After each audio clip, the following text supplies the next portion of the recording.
Minasan, konnichiwa. Balik lagi di channel Mimin. Apa kabarnya kalian semua? Semoga kabarnya baik-baik saja. Di video kali ini Mimin bakalan bacain alur cerita anime yang berjudul K-Project. Anime ini menceritakan tentang raja. Raja adalah individu yang dianugerahi kekuatan supernatural yang sangat luar biasa dan diberikan kemampuan untuk merekrut orang lain ke dalam klan mereka. Melindungi kehidupan dan kehormatan klan mereka adalah bagian integral dari tugas raja. Setelah video yang menggambarkan pembunuhan keji dari seorang klan merah menyebar secara viral, siswa sederhana bernama Isanaya Shiro dituduh melakukan pembunuhan. Genre untuk kali ini adalah action, superpower, dan supernatural. Seperti apa alur ceritanya, langsung saja ke video intinya. Audio Jungle. Anime diawali dengan segerombolan orang yang sedang berjalan menuju ke sebuah tempat. Mereka disebut klan merah atau raja merah yang dipimpin oleh Mikoto. Anak buahnya itu diperintahkan untuk menggerebek seseorang di gedung sana. Mereka mulai dengan cara penyamaran jadi tukang pizza. Lalu langsung menerobos masuk dan menghajar langsung orang yang ada di dalamnya. Mereka menanyakan sesuatu sambil menunjukkan foto. Karena di sana terlihat lagi pegang pistol yang dimiliki cowok tersebut. Tak lama Mikoto datang bersama cewek loli bernama Ana. Dia melihat apakah ada yang janggal atau enggak. Ternyata kagak ada. Pas mereka keluar lagi dari sana, terkejut klan biru menghalangi mereka. Klan merah pun tanpa ragu pengen melawannya. Alhasil Mikoto maju sendirian dan menunjukkan pedangnya di atas langit. Biasanya kalau seperti itu menunjukkan adanya seorang raja. Klan biru juga mengeluarkan itu. Di sisi lain terlihat di kota yang damai dan juga suasana di sekolah Ashinaka terlihat sangat rapi dan juga tentram. Nah, di sekolahan itu terdapat karakter utama bernama Isanaya Shiro. Dia terkenal dengan dekat sama orang lain, tapi ada cewek yang merasa aneh sama si Yashiro ini. Dia selalu saja dikasih lauk pauk kepadanya, padahal cewek itu pengen memberikannya sayuran biar tambah sehat. Pas dia mau kejar Yashiro, Yashironya kagak ada. Cewek tersebut mencarinya sampai akhirnya Yashiro kagak ketemu batang hidungnya. Dia pergi ke atap sekolah beserta ada seorang cewek kagak kelihatan kasat mata naik juga ke atas. Dia pun makan di atas sana, banyak daging yang diberi orang-orang tadi. Sesudah makan ada kucing putih mendekatinya. Setelah itu dia kembali ke kelas. Di sana mereka sedang sibuk untuk mengadakan sebuah acara festival. Tak lama ketua OSIS meminta bantuan karena kagak ada yang mau bantu. Jadi si Yashiro yang mau membantu. Dia disuruh untuk mengambil kembang api.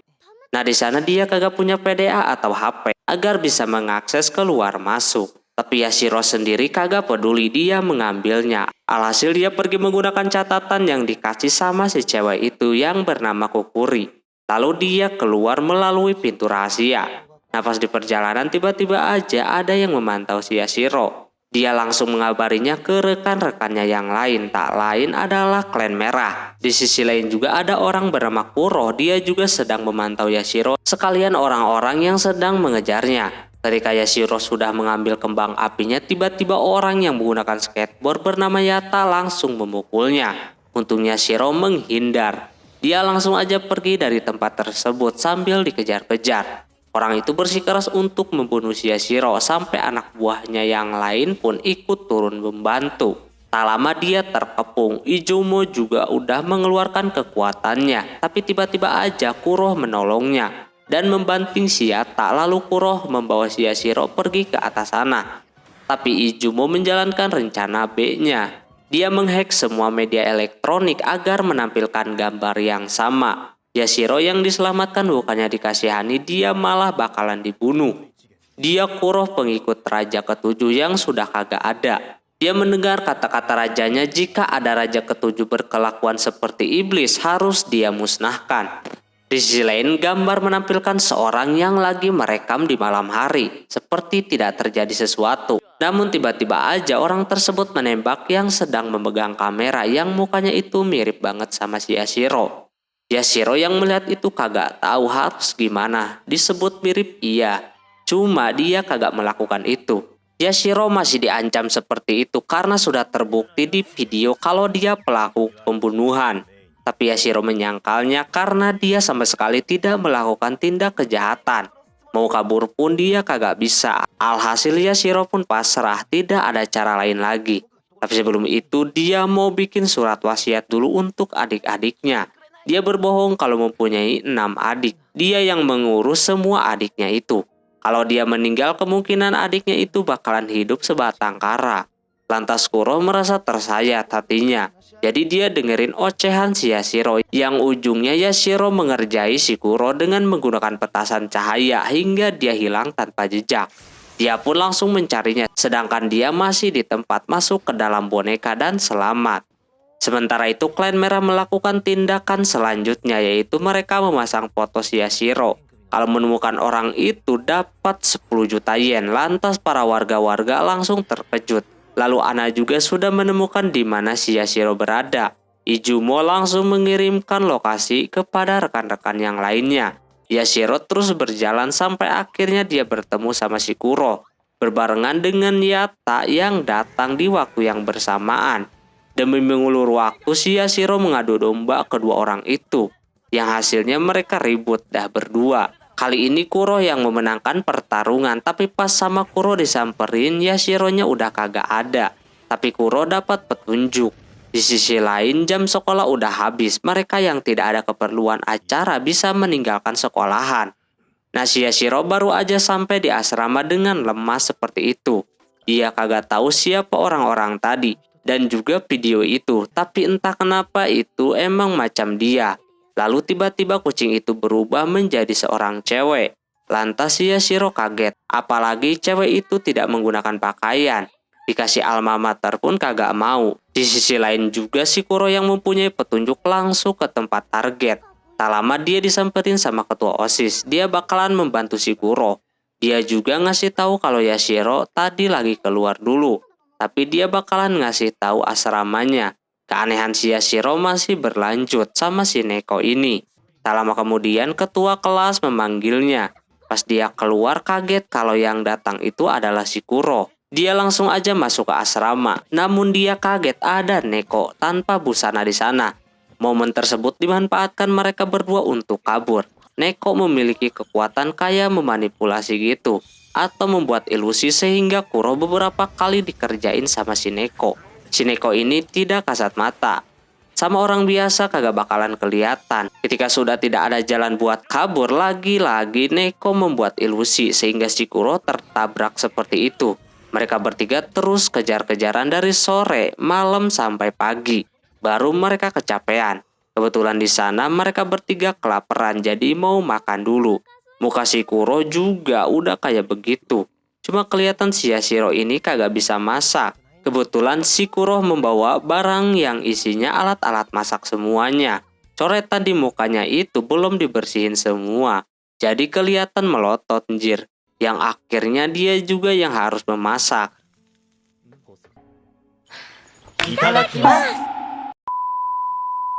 Singkat cerita, kejadian sebelumnya klan merah dan klan biru ketika berhadapan. Klan merah, lebih tepatnya sang raja, menyerahkan diri dengan sangat mudah. Ini sedang tidur di dalam penjara, tapi dia lagi enak-enaknya tidur dibangunkan sama Raja Biru. Dia merasa curiga dengan Mikoto yang mau ditangkap. Dia berpikir kalau Mikoto sedang menjalankan sebuah rencana. Cuma dia sendiri tidak berpikiran apa-apa, bahkan dia nyuruh sang raja yang menjaganya. Kalau tidak percaya, setelah mengecek Mikoto, Raja Biru masih penasaran. Jadi dia nanya sama letnannya, yang cewek, apakah ada rencana yang bakalan Mikoto lakukan. Dia juga meminta untuk waspada sama si Mikoto. Di sisi lain, kubu merah Izumo lagi diem di barnya bersama Ana. Tak lama setelah itu, ada Yata bersama temannya datang sambil ribut gitu. Hal itu membuat mereka oleng dan menabrak barang si Izumo. Jadi jatuh dah karena kesal, dia remas dah kepalanya. Ternyata mereka lagi memperdebatkan si Mikoto. Si gendut mengatakan kalau rajanya itu bakalan mengkhianati kubu merah dan gabung kubu biru. Hal itu membuat si Yata marah. Lalu si Izumo mencoba memberikan pengertian kenapa raja mereka menyerahkan diri gitu aja. Yaitu salah satunya supaya mereka bisa bertindak semau mereka. Di situ mereka percaya dengan omongan si Izumo, yang nyatanya Izumo berbohong kembali ke si Yashiro. Dia menanyakan siapa yang mengejarnya. Kuro memberitahu kalau yang mengejarnya adalah klan merah, yang mana mereka mau balas dendam karena anggotanya ada yang dibunuh. Jadi itulah alasannya kenapa mereka memburu si Yashiro yang mirip seperti di gambar itu. Begitupun Kuro, abis makan dia bakalan nerusin. Setelah itu tim merah berada di tempat pengiriman senjata. Di sana mereka mendapatkan beberapa petunjuk, namun tiba-tiba aja klan biru bernama Fushimi ini brutal banget, lalu membantai semuanya. Yashiro yang baru beres makan menanyakan kenapa si Kuro ini mau ikut-ikutan membunuh juga. Ternyata dia sebelumnya pengikut raja tak berwarna yang sudah tiada. Dia mempunyai kemampuan melihat masa depan. Jika ada penerusnya pembunuh harus dimusnahkan. Inilah Yashiro, raja tak berwarna itu katanya. Terus juga Kuro menjelaskan tentang raja-raja di sana, yang mana ada 7 raja terdiri dari beberapa warna. Ini seperti jabatannya di atas Perdana Menteri. Bahkan Perdana Menteri bisa dihasut sama raja-raja, seperti apa yang lagi dilakukan sama klan biru. Terus ada lagi klan merah yang kerjaannya ribut terus. Mereka terus mencari jejak tentang si Yashiro kemanapun berada. Tapi mereka tidak sampai membuat orang-orang itu meninggal. Terlihat Fushimi ini seperti mantan kubu merah. Dia tidak meladeni Shiata dan kawan-kawan. Yashiro yang selesai makan akan siap dieksekusi. Tapi dia menahannya. Dia meminta penjelasan kembali kenapa dia mengincar Yashiro atas dasar apa. Dia cuma melihat di video doang. Kalau benar si Yashiro yang membunuhnya, harusnya dia pergi yang jauh dari tempat tersebut. Dia cuma orang biasa. Terus juga Kuro menanyakan si Neko ini siapa, apakah anak buahnya atau apa. Yashiro sendiri bingung juga, gak tahu kalau si Neko ini siapa. Tapi dia bakalan membuktikan kalau dia cuma dituduh kali ini. Dan dia bakalan memberikan bukti kalau Yashiro kagak bersalah. Lalu Kuro memberikan rekaman kepada si Yashiro. Pas dipencet di sana terdengar kalau Yashiro bakalan diberikan kesempatan sekali lagi. Lantas Yashiro bisa menghirup angin segar. Pas dia menanyakan apa yang dia pegang, Kuro kegirangan kalau itu sebuah rekaman kata-kata mutiara yang diambil dari rajanya dulu. Setelah itu pagi-pagi si Kuro membuatkan untuk makan siangnya si Yashiro. Yashiro sangat terkejut dibikinin makan siang yang mantap sama si Kuro. Terus ketika dia mau siap-siap, tiba-tiba robot bersih-bersihnya itu error, nyerang si Yashiro. Lantas Kuro curiga dengan mereka berdua, padahal Yashiro pengen ke sekolahan. Sampai lupa apa yang harus dia lakukan, yaitu membuktikan kalau dia kagak bersalah. Pas masuk kelas, Kuro ikutan belajar di sana. Yashiro menganggap kalau Kuro ini murid pindahan. Dia kenalan sama si Kukuri atau ketua kelas di sana, atau OSIS juga. Si Neko yang ikut juga tadinya mau ngejahilin si Kuro, tapi tiba-tiba aja dia berubah menjadi manusia dan mengaku kembali kalau dia juga murid pindahan. Setelah itu mereka beristirahat makan siang di sana. Kukuri udah menyiapkan satu bekal lagi, tapi melihat mereka bertiga serasa akrab banget. Kebetulan si Neko pengen makan lagi. Pas dikasih punya si Kukuri, si Neko malah kagak mau karena isinya sayuran semua. Yashiro melihat kembali foto-foto yang mirip dengannya. Temannya sendiri udah mengetahui video itu. Dia menyuruh si Yashiro mengakui kalau dia melakukan pembunuhan. Lantas dia kagak bisa ngapa-ngapain. Di sisi lain klan biru akhirnya bisa mendeteksi di mana si Yashiro berada, yaitu di SMA Asinaka. Begitupun klan merah dengan kekuatan biji si Ana. Dia berhasil mendeteksi dengan menggunakan beberapa biji kelereng dan menuju ke tempat yang sama. Yatta langsung OTW ke tempat tersebut. Terus Yashiro sedang mengganti baju untuk melakukan latihan sebelum acaranya dimulai. Sebelum acaranya dimulai beserta Neko, dia bakalan ngebuktiin kebenarannya. Dimulai dari waktu pembunuhan itu terjadi. Kebetulan si Kukuri datang, langsung aja dia tanya sewaktu tanggal 7 Desember waktunya 23.45 itu apa yang terjadi. Ternyata yang dia ingat adalah ada temennya bernama Mishina menembak dirinya dari atas gedung, tapi sayangnya si Kukuri tolak.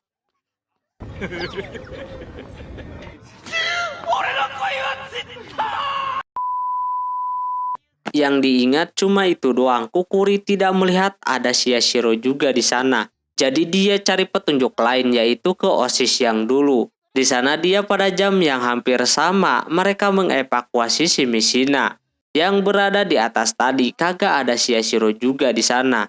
Dia menyarankan untuk ke klub Momoto, pasti ada di sana.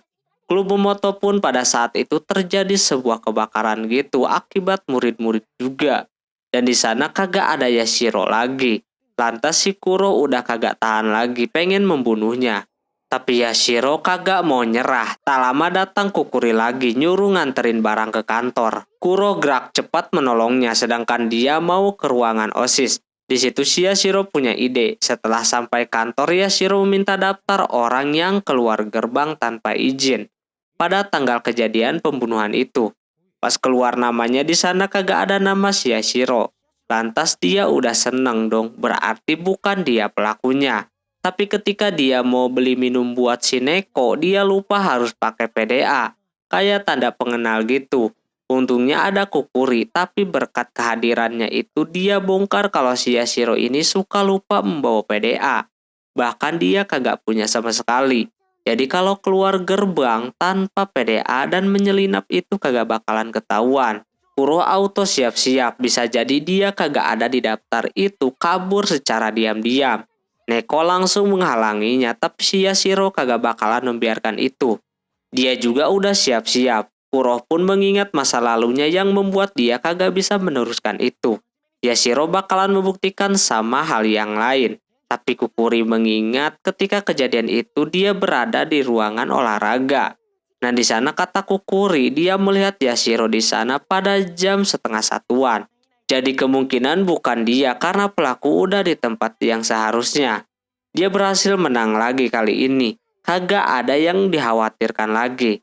Setelah itu Kuro kembali ke kelas. Dia sangat tegas banget membagi-bagi tugas dan memantau yang lainnya bekerja. Sedangkan si Yashiro pulang ke asrama pengen ganti baju. Tapi dia lupa kalau bajunya ada di sekolahan. Pas mau ngambil baju yang lain, di sana terdapat baju berdarah bekas penembakan itu. Dia mulai mengingat seakan-akan dia melakukan semuanya. Tak lama si Neko datang menyuruh si Yashiro ke sana sama si Kukuri. Yashiro udah ngeblank, kagak tahu harus gimana. Dan bertanya-tanya kepada dirinya sendiri apa benar dia pelakunya atau bukan. Di sisi lain yang bernama si gendut udah sampai di Asinaka. Mereka udah pede banget, cuma mereka lupa kalau masuknya harus pakai PDA. Hah? Singkat cerita, murid-murid masih sibuk menyiapkan baju untuk acara nanti. Masih banyak yang belum selesai. Di sana baju si Kukuri sedikit robek, jadi sama si Kuro dijahit sedikit. Sementara si Yashiro masih melamun setelah tahu di lemarinya terdapat baju dengan penuh darah. Dia langsung aja disuruh Kukuri untuk melakukan sesuatu. Awashima sudah fix bakalan menuju Yashiro berada. Dia meminta Fushimi untuk ikut juga. Terus Yata akhirnya mereka berdua bisa masuk menggunakan PDA murid yang ada di sana. Sedangkan si Yashiro-nya sendiri malah keluar bersama Kuro dan Neko. Mereka mau membeli kembang api karena sebelumnya habis dipakai ketika kabur dari pengejaran. Fushimi dan Awashima pun sudah sampai sana. Klan biru terkenal emang dekat dengan kesopanannya. Mungkin ya mereka izin terlebih dahulu kepada pemilik sekolahan itu untuk mengizinkan mencari seseorang. Emang ada sedikit cekcok juga di sana karena mungkin tidak setuju pemilik sekolahannya yang membuat si Fushimi keluar dari ruangan. Fushimi yang tak ingin lama-lama, dia pun menggunakan data yang ada di sekolahan itu untuk menemukan orang yang mirip dengan si pelaku. Di tengah dia sedang mencari, terdengar suara si Yata yang lagi nanya-nanya. Yata bersikeras mencarinya walaupun agak sulit karena tempatnya segede itu. Si gendut berinisiatif buat nanya ke perempuan. Cuma dia nanyanya gitu kayak ngebentak. Lantas Yata langsung menghajarnya. Karena udah meneriaki perempuan, Yata tetap bakalan nanyanya sama laki-laki lagi. Tak lama setelah itu muncullah si Fushimi. Dimana awalnya Yata kagak mau ngajak ribut sama itu orang. Si gendut juga udah wanti-wanti untuk tidak boleh mencari keributan di sana. Cuma Fushimi ini memprovokasi si Yata seperti itu. Awalnya dia sabar. Tapi ketika udah ngomongin rajanya, si Mikoto yang lagi ada di sel tahanan yang katanya nyalinya udah ciut lah. Hal tersebut membuat si Yata panas kan. Lalu terjadilah baku hantam di antara mereka berdua.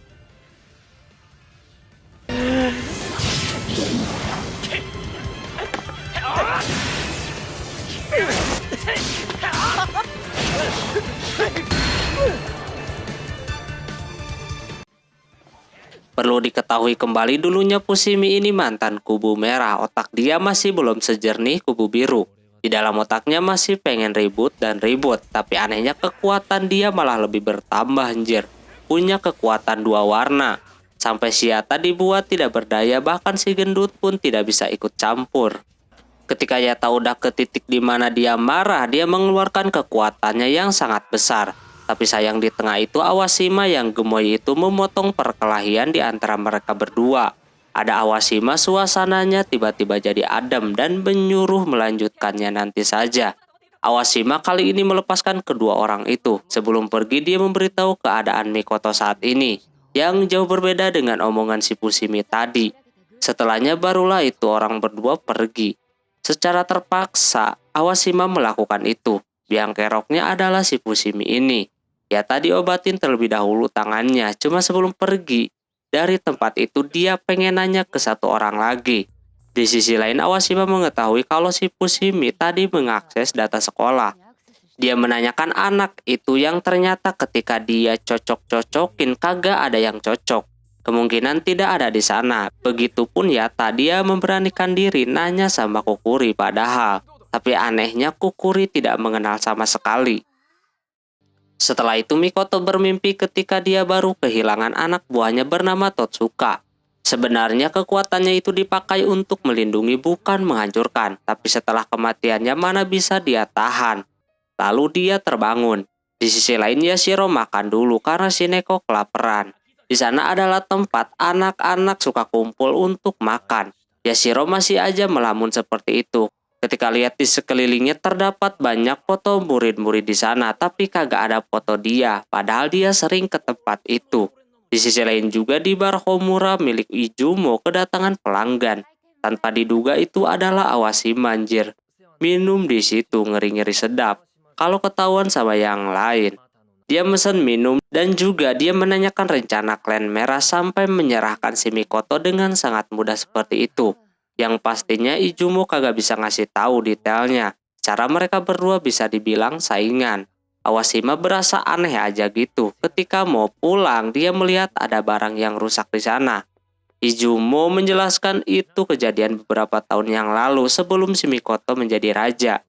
Ketika dia di barnya si Izumo, dia dapat kabar kalau anak buahnya Totsuka dihajar sama berandalan. Lantas dia langsung ke sana. Totsuka nampak babak belur parah seperti itu, sampai patah-patah. Mikoto marah melihatnya dan pengen balas dendam. Cuma Totsuka mencoba mendinginkan kepala si Mikoto dengan mengajaknya bercanda. Tapi malah dia yang kena tonjok. Totsuka yakin kalau nanti Mikoto bakalan jadi raja dan hal tersebut terjadi. Yashiro kembali ke misi dia yaitu beli kembang api. Setelah sampai dia tidak bisa membaca catatan yang diberi sama si Kukuri. Jadi bingung harus bagaimana. Si Kuro bakalan menelpon si Kukuri, tapi ada yang aneh di sana, yang mana tiba-tiba Neko tidak memperbolehkan si Kuro menelpon dan malah mengajak pulang. Karena kekeh si Neko pun pergi dan mereka tetap telepon. Nah pas nelpon si Kukuri tiba-tiba aja tidak mengenal si Yashiro sama sekali. Lantas ini aneh banget. Ditambah juga si Neko tadi kagak jelas. Terus sebelum pergi dia meminta untuk menelpon orang rumah. Pas ditelepon ternyata nomor tersebut belum terdaftar. Kembali ke cerita Mikoto.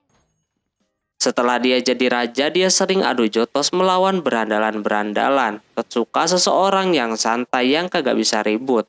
Cuma bisa memberitahu kalau kekuatannya itu digunakan buat melindungi bukan untuk menghancurkan.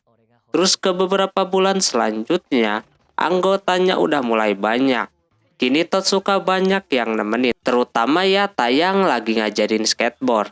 Izumo dan Mikoto berpikir walaupun si Totsuka ini kagak bisa ribut, tapi dia bisa sebagai penenang buat mereka. Nah dikala dia dari tadi kagak bisa mulu, si Ana menyuruh si Totsuka menunjukkan keahliannya yaitu bernyanyi. Dia juga mempunyai alat rekaman zaman dulu katanya. Karena disuruh nyanyi, dia tunjukinlah dia bermain gitar sambil bernyanyi. Yang tentunya satu ruangan menjadi adem ayem. Tapi setelah kejadian itu dia meninggal karena tertembak sama raja tak berwarna. Yang diduga itu si Yashiro. Dari situlah dendam para klan merah itu sangat mendalam, kehilangan Totsuka apalagi Mikoto. Di sisi lain Yashiro dan Kuro mau ke tempat rumah si Yashiro. Dia bingung juga tadi menelpon rumahnya tidak tersambung. Ada beberapa kemungkinan hal itu terjadi, bisa ganti nomor, atau rumahnya pindah, atau bisa jadi berbohong. Tidak mempunyai rumah. Sampai di tempat nampak kagak ada rumah di sana, yang ada malah lapangan bola. Tapi dia ingat persis kalau rumahnya berada di daerah situ. Dia udah kagak ngerti lagi dan dia juga jadi kagak percaya sama dirinya sendiri. Akhirnya dia pun menyerah, kemungkinan di sana Yashiro itu emang kagak ada. Kuro udah bersiap bakalan menghabisinya. Cuma tiba-tiba dia mengeluarkan rekaman tuannya lagi. Dia belum bisa menghabisi kalau orangnya belum percaya siapa dirinya. Dia bakalan tahan, lagian dia juga belum percaya siapa si Yashiro ini. Yashiro bisa bernapas lega kembali kali ini. Tak lama kemudian tiba-tiba lampu yang ada di sana semuanya menyala. Lantas kedua orang itu langsung panik yang ternyata klan biru telah mengepung kedua orang itu. Awashima sudah menyuruh Kuro dan Yashiro untuk menyerahkan diri. Cuma mereka menolak akan hal itu. Malah milih untuk duel si Kuro yang bakalan menghadapinya. Awashima juga udah bersiap bersama bawahannya. Neko yang ada di sana langsung mengubah tempatnya jadi di jalanan gitu. Mereka kebingungan apa yang sebenarnya terjadi. Hal itu dimanfaatkan Kuro untuk menghabisi beberapa anggota. Tapi sayang Awashima ini masih bisa melawan si Kuro. Tapi ya kelihatan walaupun Kuro kagak pakai pedang pun Awashima bukan tandingannya. Rajanya bakalan siap-siap untuk membantu. Tak lama setelah itu rajanya datang beserta pedang yang muncul di atas langit. Pertanda bahwa ada raja, dia Reishi. Dia udah tahu kalau itu kekuatan memanipulasi atau mengubah persepsi orang. Yang terkena serangan Shineko ini termasuk kekuatan yang sangat berbahaya. Tapi Reishi bisa mengubah kembali tempat itu seperti semula. Yashiro yang mau kabur pun jadi kagak jadi dan malah kekuatannya itu menghilang. Ini udah bahaya. Kuro kagak bakalan membiarkan si Yashiro tertangkap. Dia membukakan jalan untuk mereka berdua kabur sedangkan dia yang bakalan menghadapi si Reishi kali ini. Reishi berpikir kalau si Kuro udah jadi bawahannya si Yashiro, lalu terjadi duel juga di sana. Tapi si Kuro kagak membuka pedangnya, karena fungsinya bukan untuk hal-hal yang begitu. Dia berusaha menggunakan tangan kosong, jadi gini dah ributnya, cupu banget, kagak seru. Di tengah itu Yashiro kagak mau meninggalkan si Kuro gitu aja, sedangkan dianya sendiri udah babak belur begitu. Apalagi dia terus ditanya soal Yashiro yang katanya dia raja paling lemah. Apalagi semisal kalau si Kuro ini dipermainkan sama si Yashiro. Cuma di situ Kuro kagak peduli sama sekali dengan omongannya si Reishi. Sampai hampir aja dia dihabisi di tempat. Tak lama lampunya pada mati semua dan Yashiro juga ada di sana. Dia tiba-tiba aja mengeluarkan sebuah pedang bukti kalau dia seorang raja. Dan ada sedikit adu kekuatan. Kuro mendengar sesuatu dari si Yashiro. Dia sedikit menyenggolnya lalu mereka berdua pergi. Ternyata lagi-lagi klan biru terkecoh dengan trik Shineko. Awashima langsung mengantisipasi ketiga orang itu. Klan biru emang lebih ke hukum jatuhnya, udah macam polisi. Setelah bisa keluar dari tempat tersebut, barulah si Yashiro pengen tahu dengan omongan si Reishi tadi tentang Neko. Yang bisa memanipulasi atau merubah persepsi orang. Kuro sedikit memberitahu kalau si Neko bisa memberikan ingatan palsu kepada seseorang. Lantas semuanya jadi bisa menemui titik terang. Yang pertama Yashiro pengen tahu jikalau si Neko melepaskan kutukan amnesianya. Karena orang yang pertama ketemu Neko adalah dia. Tapi Neko kagak mau karena takut nanti dia bakalan dihabisi. Kuro juga menyuruh untuk berpikir dulu sebelum bertindak. Di sisi lain juga si Yashiro udah kagak kuat dikejar-kejar terus. Alhasil si Neko memutar balik kejadian sewaktu mereka bertemu. Ternyata Yashiro emang bukan dari sekolahan Ashinaka. Dia turun dari atas langit jatuh di ruangan olahraga.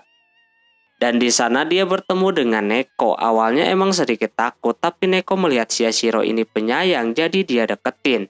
Berbarengan dengan Kukuri yang kaget ada Yashiro di sana. Awalnya mereka berdua kagak kenal. Yashiro sendiri kagak tahu nama dia siapa.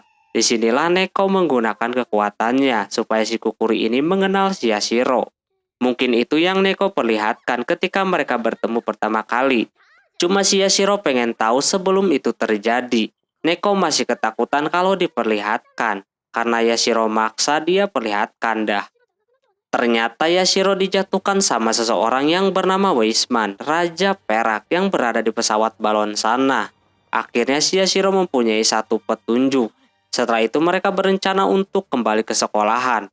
Tapi Yashiro menginginkan masalah dia beres terlebih dahulu. Dia harus meluruskan semuanya. Di sisi lain, klan biru nampak tidak bisa mengejar si Yashiro dan kawan-kawan. Mereka direpotkan sama si Kuro, apalagi si Neko. Tak lama kemudian si Fushimi datang memberikan info kalau pasukannya ada yang tumbang, yang tak lain itu ulah daripada si Kuro. Dia melakukan sampai sejauh ini untuk menjalankan rencana si Yashiro. Fushimi mencoba mencari titik di mana yang lainnya berada. Nah, di dalam yang tumbang tadi ada tulisan jam 2. Reishi langsung menunggu jam 2 itu tiba. Pas jam 2 PDA atau HP Reishi berbunyi. Yang nelpon ternyata Yashiro. Awashima langsung melacak PDA-nya. Sedangkan mereka berdua sedang bernegosiasi, yang mana Yashiro memberitahu kalau dia bukan orang di balik penembakan itu. Ada orang lain yang berada di atas kapal sana. Reishi sudah mengetahui kalau itu Raja Perak, Weisman. Yashiro bernegosiasi jika Reishi berhasil membawa ke hadapannya, Yashiro dan kawan-kawan bakalan menyerahkan diri. Reishi tanpa pikir panjang dia menerima tawaran tersebut. Sedangkan Fushimi dan yang lainnya mencari keberadaan si Yashiro yang sudah ditandai lokasinya. Namun pas sudah di lokasi nampak mereka salah posisi. Di sana cuma terdapat PDA milik rekannya sendiri, beserta alat yang kurang ngerti itu alat apaan. Sedangkan mereka bertiga sedang di dalam kapal. Ini kejeniusan si Yashiro. Selanjutnya ke rencana yang akan datang, Neko bakalan ambil bagian kali ini. Sementara itu di markas klan biru udah belibet banget, mau siap-siap untuk menangkap Raja Perak. 3 mobil dikerahkan ke bandara. Sementara si Reishi belum dapat jawaban dari si Weisman kalau mereka bakalan menemuinya. Kalau sudah begini kagak ada pilihan lain selain menerobos. Yang penting udah ada izin sebelumnya. Walaupun sudah dijelaskan sama si Awashima, kalau masih ada kekurangan tetap Reishi bakalan melakukannya. Fushimi belum percaya kalau Raja Perak berada di sana. Reishi memberikan arah-arah kapal itu sering mengudara dari titik ini ke titik ini, gitulah pokoknya kagak ngerti. Tapi kejadian di stadium kemarin, kapal tersebut ada tepat berada di atas mereka. Reishi juga dari awal sudah mencurigai kalau Raja Perak ini ada hubungannya dengan penembakan Totsuka itu. Seketika si Fushimi jadi semangat lagi. Tak lama mereka sampai di bandara. Kali ini mereka bakalan menggunakan helikopter untuk mendekati kapal itu. Ini udah masuk rencana. Raja Perak tidak menjawab keinginan si Reishi. Jadi terpaksa Reishi bakalan menerobos.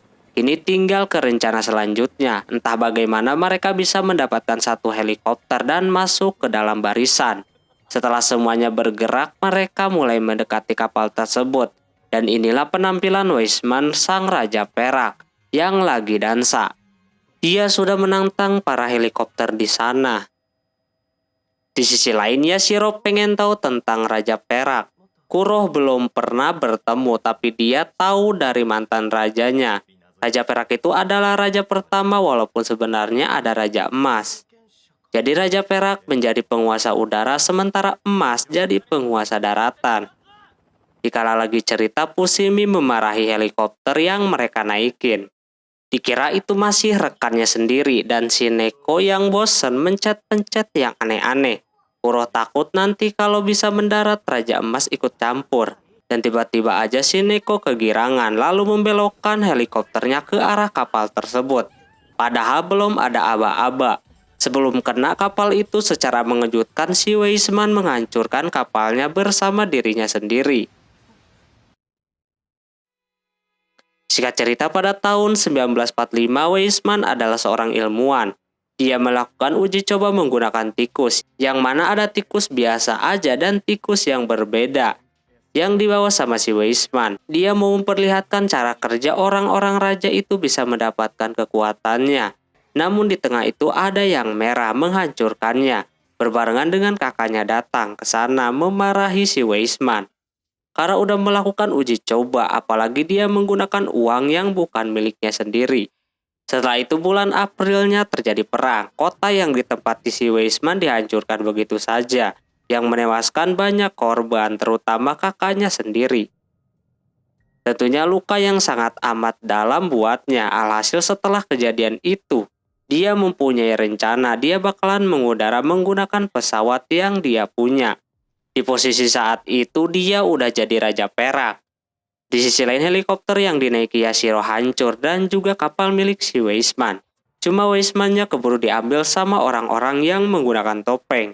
Terus helikopter si Yashiro mereka tidak menemukan apa-apa. Malah anggota lain menemukan rekannya yang pingsan di hangar. Di sisi lain Mishina lagi membuat sesuatu. Apa itu namanya? Tiba-tiba aja si Kukuri datang meminta bantuan kepada orang yang lagi kagak sibuk. Karena pada sibuk semua jadi si Mishina yang membantu. Dia juga kagak sendiri, dibantu sama yang lain juga. Nah Kukuri berniat mau menyimpan baju di asrama yang kosong. Dia pengen dalamnya dikosongkan semuanya dulu. Dan asrama itu adalah milik asrama si Yashiro. Mereka merasakan kalau tempat itu masih baru-baru ini dihuni.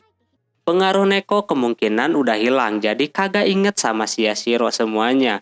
Sementara si Weisman pun dibawa ke markas Raja Emas. Di sana dia udah dipetiin seperti itu. Tak lama kemudian Reishi pun masuk untuk melihatnya. Tapi Raja Emas langsung menghalangi dengan cara menyerangnya. Tapi Reishi tidak berniat untuk berduel, jadinya si Raja mengizinkan untuk tetap di sana. Reishi disuruh berbicara apa yang ingin dia sampaikan. Intinya dari kejadian ini itu semua salah si Weisman juga yang udah memancing keributan terlebih dahulu. Katanya gitu. Dan dia juga pengen melihat si Weisman dengan jarak dekat. Dia percaya kalau Weisman itu abadi. Selepas dia keluar, Reishi merasakan kalau si Weisman ini belum meninggal. Tapi dia dipastikan bakalan bisa dihabisi. Di sisi yang lain, Raja Merah yang sedang tertidur. Tiba-tiba ada sebuah telepon tergeletak. Lalu muncul arwah-arwah menggunakan topeng. Dia mengakui kalau dialah pelaku atas pembunuhan Totsuka. Dan dia nelponnya di asrama milik Yashiro. Seketika angin tersebut masuk ke dalam genjutsu, lalu ditakut-takutilah sama kekuatannya yang sangat amat mengerikan. Lalu kecebong angin itu kabur. Nah ketika dilihat lebih jauh emang menuju ke asramanya si Yashiro. Dan sekalian langsung meledak itu asrama. Lagi-lagi yang nelpon pakai topeng. Mikoto udah tahu siapa yang dia akan incar. Barulah dia mau keluar berbarengan dengan anak yang mempunyai firasat. Mikoto mendobrak semua pintu. Mau berlapis-lapis pun dia hantam saking OP-nya. Di luar dia udah banyak yang nungguin, salah satunya Fushimi, Shisongong, dan Awashima. Tetep aja kagak ada apa-apanya, satu kali napas aja serem jir, apalagi ini menggunakan skill 1.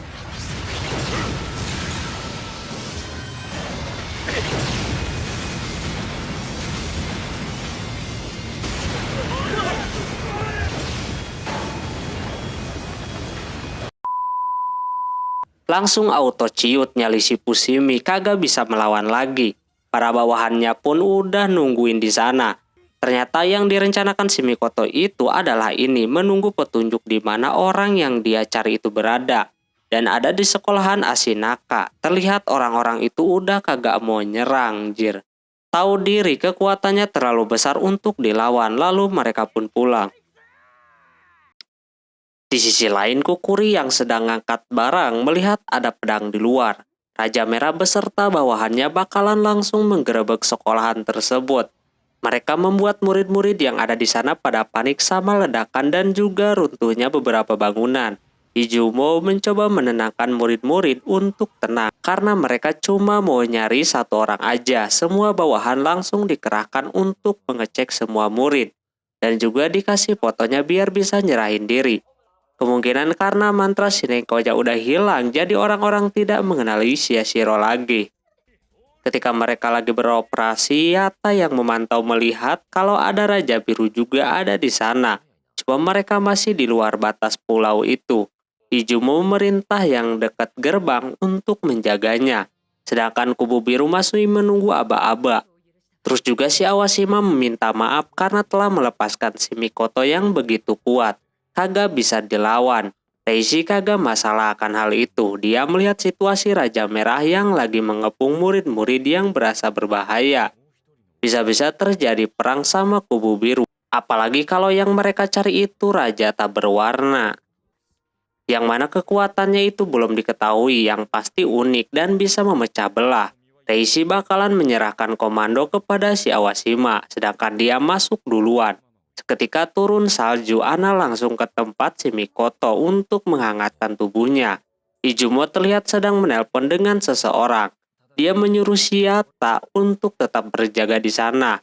Saat ini masih belum ada yang janggal, tapi dia udah kagak kuat pengen duel, apalagi kalau si Fushimi ada di sana. Pasti dia kebawa emosi, secara dulu mereka adalah masih satu tim. Fushimi sendiri kesal masih berada di tempat. Dia udah kagak sabar juga pengen cepat-cepat ngewar. Emang dulunya Fushimi ini mengkhianati Shiata dengan cara bergabung dengan tim biru, guna membuatnya lebih kuat lagi. Dimulai dari situ dendam Shiata mulai muncul. Terus si Izumo pun ke tempat si Mikoto. Dia ngobrol-ngobrol sedikit tentang si Totsuka.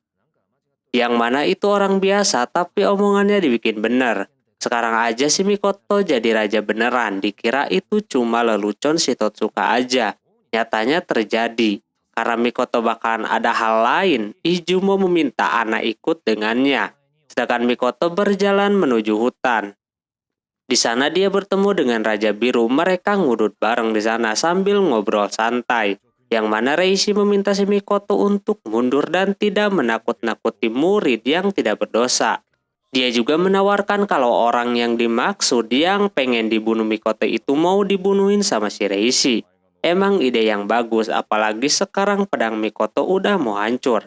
Kalau terus memaksakan dengan kekuatan yang ada bakalan terjadi sesuatu. Mikoto harus stop menjadi raja. Di sana Raja Merah kagak mau anjir. Dia pengen menghajarnya sendiri pelakunya walaupun sisa masa rajanya sedikit lagi. Dia menyuruh untuk mengurusi urusannya masing-masing. Karena maunya seperti itu, Reishi pun terima. Di sisi lain Yashiro dan yang lainnya sampai di Asinaka. Dia masuk ke asrama yang udah hancur itu karena ledakan sebelumnya. Mereka juga udah tahu kalau kedua klan udah pada ada di sana. Pasti bakalan terjadi war. Tapi mereka mau kabur pun itu adalah rumahnya si Yashiro. Jadi Neko pengennya membereskan apa yang sedang terjadi di asrama. Kuro juga bingung harus bagaimana. Kali ini dia tidak memutar kata-kata mutiara dari tuannya. Melainkan dia udah tahu apa yang harus dia lakuin. Yaitu menolong Kukuri dan yang lainnya. Malam hari terdapat orang yang memasang bom di area gedung-gedung. Mikoto mengingat kembali perkataan Shireishi yang mana umur raja dia sedikit lagi bakalan habis. Mikoto meminta Izumo untuk menggantikannya, sedangkan dia keluar mau ada urusan dulu. Begitupun Reishi yang gagal membujuk si Mikoto. Secara terpaksa dia harus menyerang pasukan merah. Fushimi udah kagak sabar, inilah udah waktunya. Tak lama ada ledakan di sekolahan tersebut. Mereka pun langsung pergi. Pasukan merah sudah bersiap menghadapi pasukan biru. Terlihat mereka juga ada di sana. Tim merah udah kagak kuat, pengen duel. Pas mau dimulai, Reishi merasakan ada yang aneh. Dan tiba-tiba ledakan terjadi. Reishi nganggep kalau itu ulah Mikoto.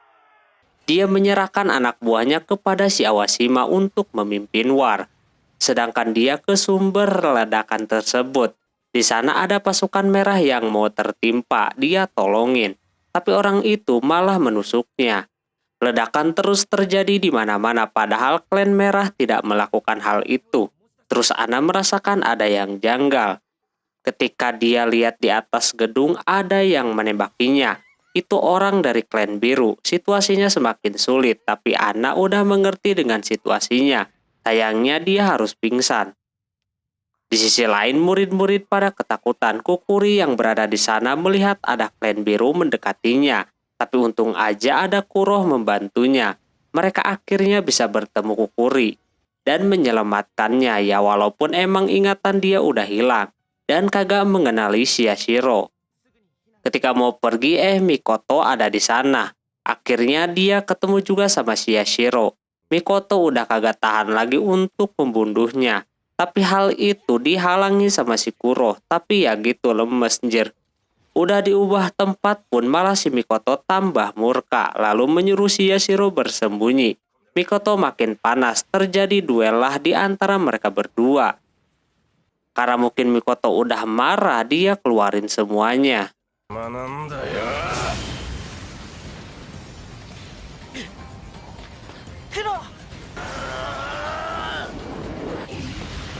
Dikala Kuro kagak bisa nahan, untungnya ada Shiraishi datang membantu. Kuro langsung membawa ketiga orang itu pergi dari situ, sedangkan Mikoto ditahan sama Shiraishi. Yang sedang melakukan war sudah tidak ada lagi alasan buat mereka berhenti, terutama Yata yang terus menyerang si Gemoy. Untung Fushimi menghalanginya. Inilah duel mereka yang sesungguhnya. Akhirnya Yashiro bisa bersembunyi. Neko meminta Yashiro untuk pergi dari tempat itu, karena Kukuri juga udah diselamatkan. Tapi dia masih belum bisa memutuskan hal itu. Di sana Kukuri melihat luka di tubuh Yashiro. Pas mau disembuhin, seketika mimik mukanya berubah, lalu menusuknya. Lantas ini aneh, Kuroh langsung menahannya. Ternyata ada yang mengendalikan si Kukuri, yaitu kecebong angin topeng. Dia yang udah merasuki anggota-anggota klan sebelumnya. Kecebong itu juga mau merasuki Shiyashiro ini yang sebelumnya pernah dirasuki. Kali ini dia bisa menahannya, lalu si Kukuri pun pergi bersama kecebong tadi.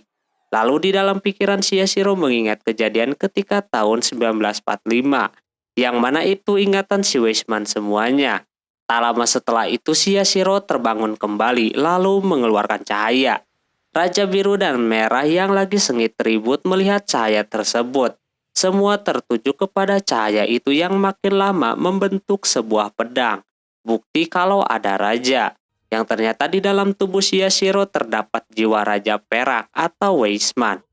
Benar yang dikatakan Reishi, dia abadi. Sehingga dia bisa masuk ke dalam tubuh Shiyashiro. Jadi raja tak berwarna bukanlah Shiyashiro sendiri. Udah macam punya dua kepribadian ini orang. Tapi pertempuran masih terjadi di sana. Terus diceritakan kejadian yang mana ketika kecebong angin itu masuk ke dalam tubuh si Weisman. Ketika di atas pesawat, makanya waktu itu Weisman menjatuhkan Shiyashiro ke bawah. Tapi dia tidak luka sama sekali karena terdapat jiwa-jiwa si Weisman yang masih menempel dalam tubuhnya. Secara kan kekuatan Raja Perak emang kebal gitu. Terus berarti kecebong angin tadi ialah Raja tak berwarna itu. Yang membunuh si Totsuka memakai tubuh Yashiro. Yashiro meminta bantuan kepada dua orang itu. Awashima kagak bisa mengendalikan war yang sedang terjadi. Tapi dia lega melihat rajanya kagak apa-apa. Cuma Raja Merah jadi lawannya. Awashima was-was akan hal itu, lalu dia mau mendekatinya. Tak lama Yashiro pun datang. Kali ini Yashiro kagak bisa disentuh. Malahan Awashima yang terbang seperti itu, lalu dia dibawa.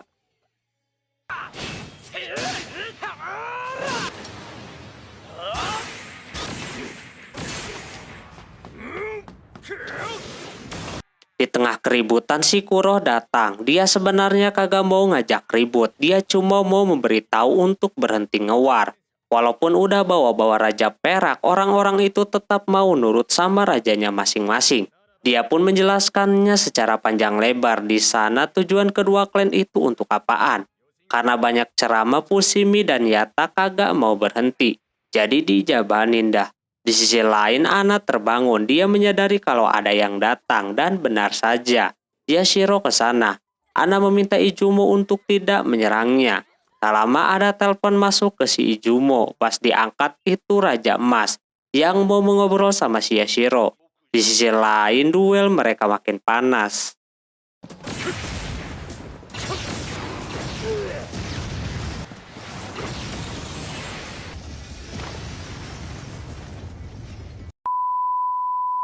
Kecebong angin malah senang melihat perkelahian mereka berdua. Sementara itu Yashiro mengobrol dengan Raja Emas. Kali ini Weisman harus bertanggung jawab atas semua ini.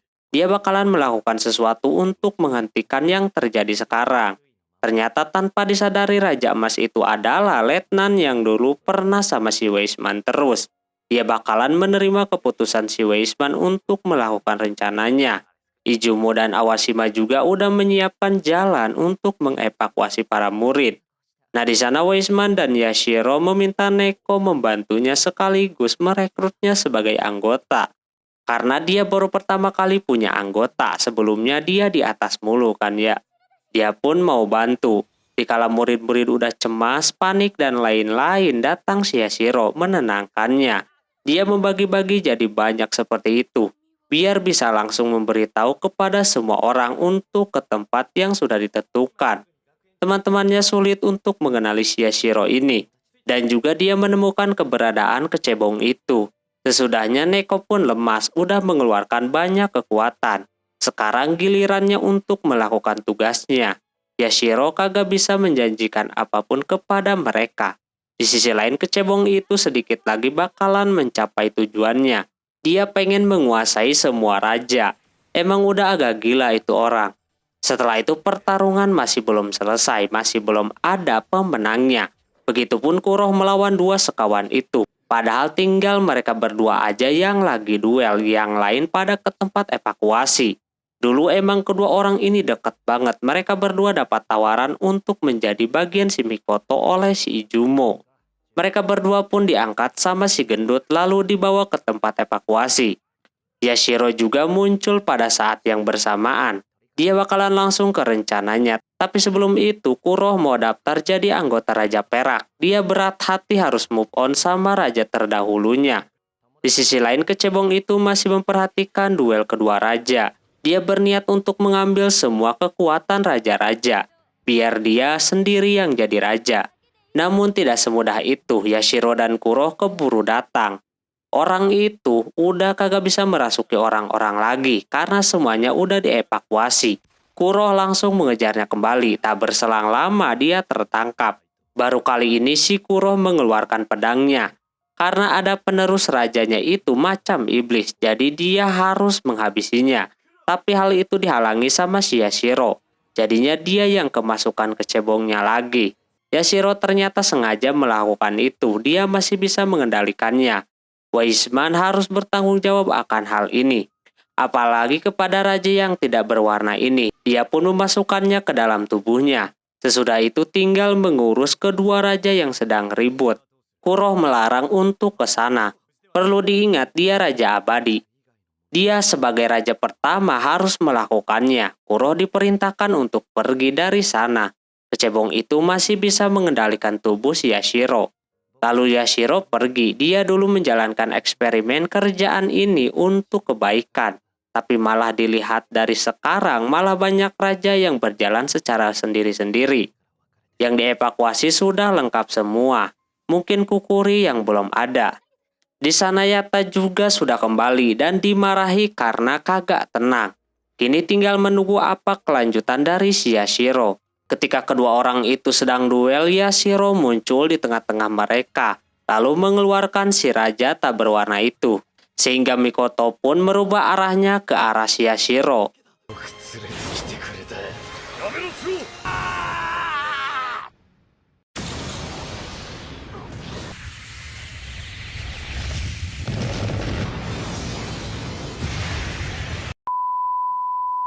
Akhirnya dia bisa membalaskan dendamnya sekaligus kekuatannya terkuras semuanya.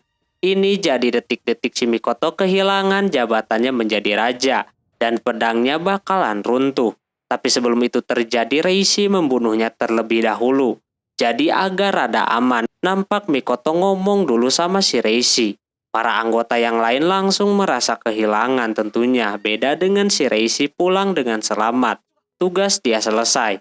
Kuroh dan Neko mencari mayat si Yashiro yang kagak tersisa sedikit pun. Di sana hanya ada payungnya doang, tapi Neko percaya kalau Weisman adalah raja abadi. Suatu hari nanti dia bakalan kembali lagi. Setelah semuanya beres, klan merah mempersembahkan cahaya merahnya untuk sang raja yang sudah tiada. Begitupun yang berada di badan si Fushimi ikutan terbang juga. Dan untuk season pertama ini selesai. Jadi kesimpulannya yang membunuh si Totsuka itu adalah raja tak berwarna. Yang kecebong tadi menggunakan tubuh si Yashiro. Gitulah intinya dari permasalahan ini.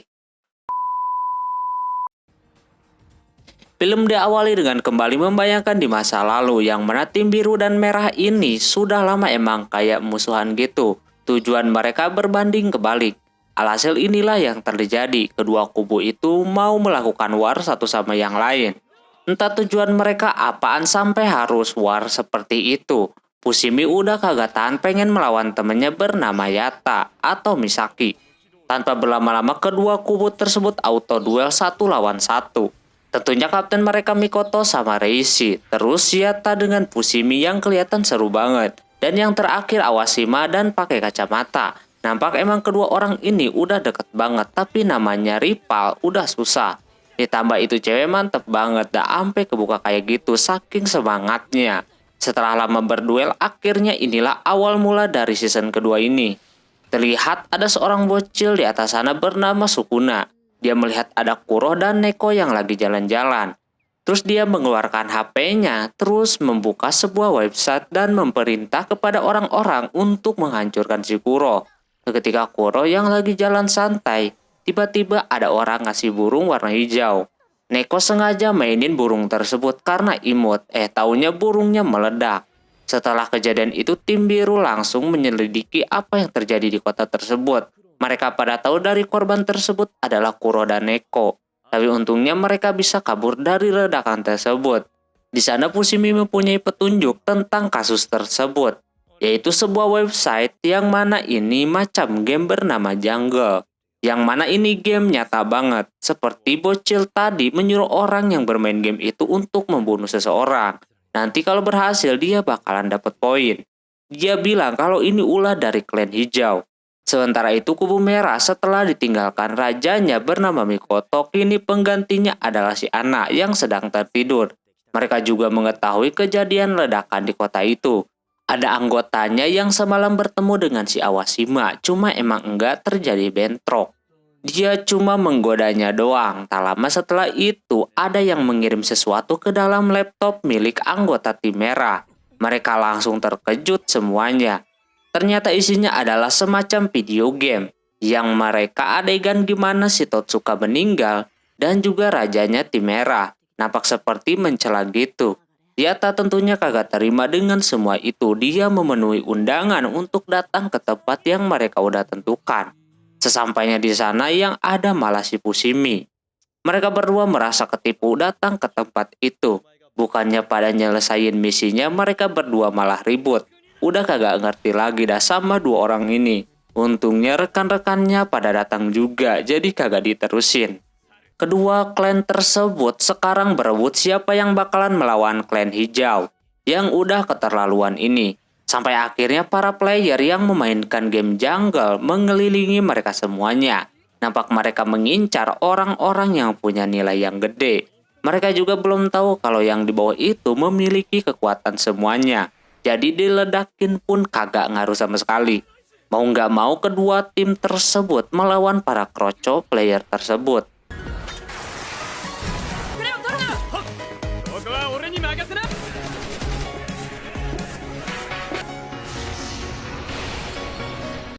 Sementara itu Kuro mengejar orang yang bikin mereka berdua meledak. Langsung aja sama Kuro ditubruk, langsung kalah gitu aja.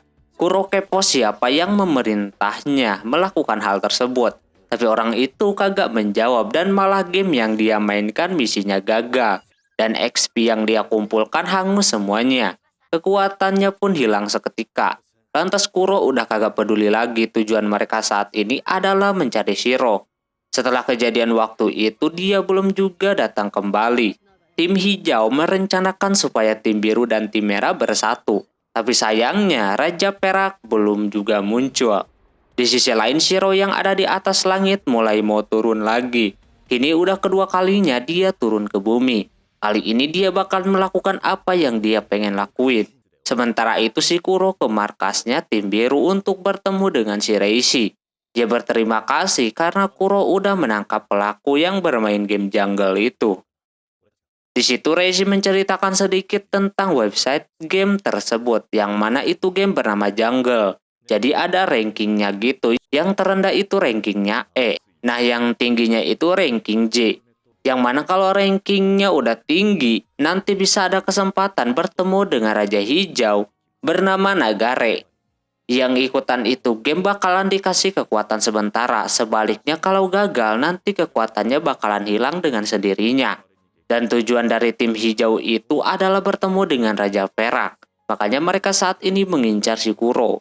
Di tengah itu si Reishi menanyakan tentang sebuah kekuatan gitu kepada si Kuro. Cuma dia nampak agak mau berkomentar soal itu, lalu dia mau pergi saja. Sebelum pergi Reishi menawarkan perlindungan kepada si Kuro. Apalagi sekarang dia sedang diincar.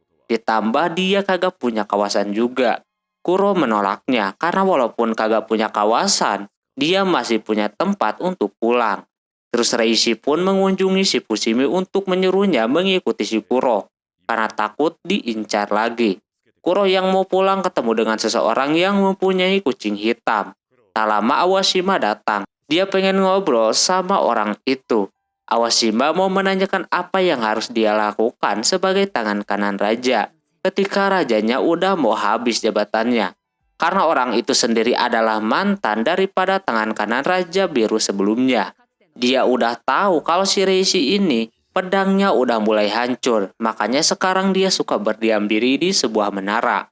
Orang itu karena kagak ada urusan lagi sama gituan, jadi sekarang dia menyerahkan ke si Awashima semuanya, terserah padanya. Sementara itu si Neko malah ada di tim merah. Dia dikasih bola untuk melihat keberadaan si Shiro.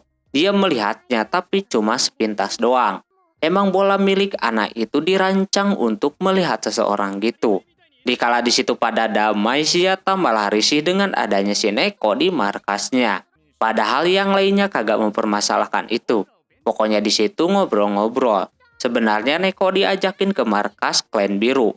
Cuma dia kagak suka sama si Reishi, jadi dia pergi ke tempat tim merah. Mereka memberitahu kalau si anak ini udah jadi seorang raja. Dia bakalan menggunakan kekuatannya itu untuk melindungi anggotanya. Karena emang kekuatannya diciptakan buat melindungi seseorang. Jeta juga kagak mau kalah, walaupun dia lebih lemah dari si anak, dia bakalan melindunginya juga. Terus si Neko dikasih banyak makanan di sana. Dia nampak seneng banget. Di tengah itu si Ana menawarkan untuk tinggal di tim merah dulu, tapi Nekonya kagak mau. Dia tak berpikir sejak kejadian si Shiro menghilang itu dia kagak punya tempat tinggal. Taunya dia udah ada tempat untuk pulang. Jadi dia menolak tawaran si Ana. Seketika dia keinget si Kuro. Lalu dia pun pulang dan bertemu dengan Kuro di jembatan. Neko mengajak Kuro untuk pulang. Pulangnya itu yang tak lain tempatnya adalah di sekolahan.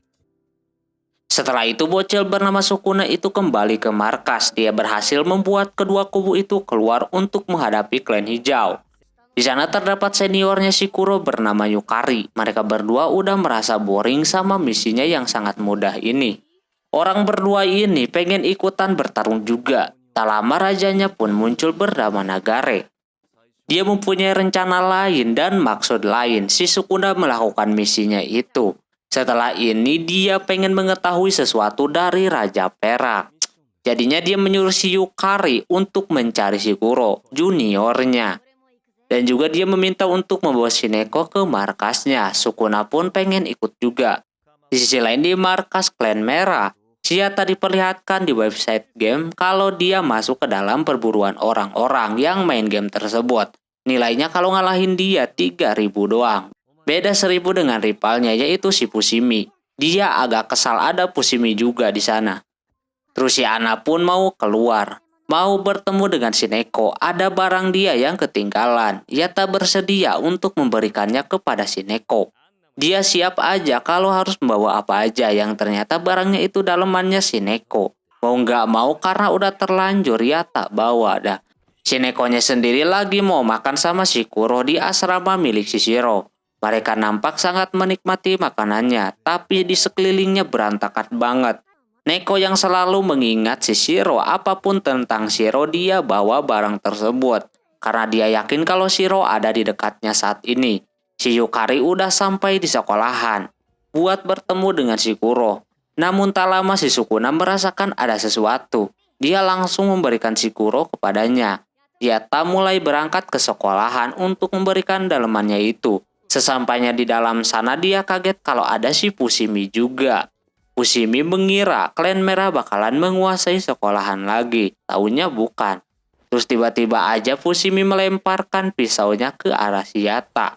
Yang ternyata di belakangnya terdapat si Sukuna yang mau menyerang Yatta dari belakang.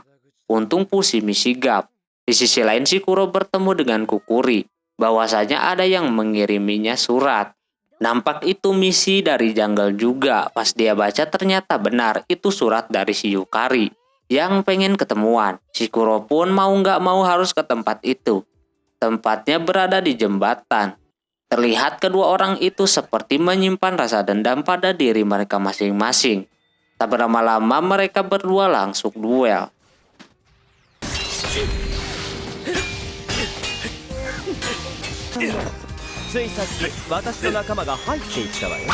Neko juga mencoba membantunya, cuma berasa percuma anjir, kagak ngaruh sama sekali. Lalu Kuro meneruskannya kembali sambil ngobrol yang membuat pertempurannya tidak begitu epik.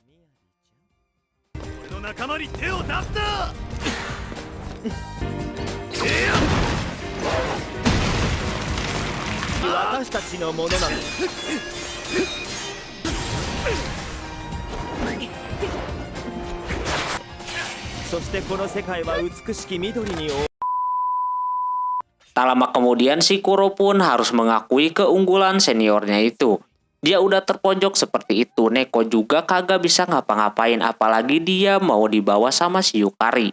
Neko pun berteriak memanggil nama Shiro buat membantunya dan datanglah dia yang langsung menerobos ke tengah. Neko dan Kuro terkejut Shiro beneran ada di depan matanya. Dia juga agak sedikit marah anak buahnya digituin. Shiro juga tahu kalau dia lagi dipantau sama Raja Hijau atau Nagare. Nagare sendiri udah greget banget sama si Shiro. Akhirnya dia bisa bertemu juga. Di sisi lain terpaksa Yatta sama Fushimi bersatu untuk melawan si Sukuna yang nampak kuat banget.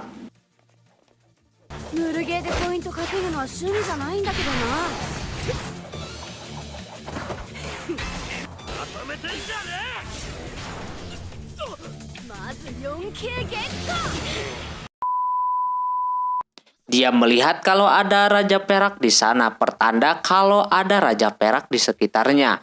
Kuro kagak percaya kalau Shiro benar-benar ada di depan matanya. Yukari pun mengucapkan selamat datang kepada Shiro. Dan yang terpenting adalah Raja Klan Hijau Nagare yang merasa senang dengan kedatangan Raja Perak. Lalu dia memerintahkan si Yukari untuk mundur dari sana. Karena ceritanya udah beda lagi. Dia sengaja mengincar si Kuro biar si Shiro ini bisa keluar. Dan terbukti berhasil. Jadinya si Yukari disuruh untuk mundur. Berbahaya kalau dia melawannya. Alhasil mau nggak mau dia harus nurut dan memberitahu si Sukuna kalau mereka berdua harus mundur. Yukari masih belum selesai. Lain kali dia bakalan beresin pertarungan sama si Kuro. Kuro masih belum percaya, Shiro terjun ke bumi lagi. Dia pun langsung menyambutnya. Neko juga auto menginjak si Kuro kayak gitu. Dia kelihatan senang banget karena dia udah lama banget mencarinya kemana-mana. Kuro pun mungkin bakalan macam si Neko juga. Setelah itu mereka bertiga masuk ke sekolahan karena ini kasusnya sangat serius. Shiro menyuruh Yatta dan Fushimi untuk mengirim pesan ke rajanya masing-masing. Tak lama kemudian pada datang tuh kedua raja tersebut kumpul di asramanya si Shiro. Belum dimulai aja Yatta dan Fushimi udah gelut terus, ini orang bingung dah. Kukuri dibuat bingung karena banyak orang-orang kagak jelas di asrama tersebut.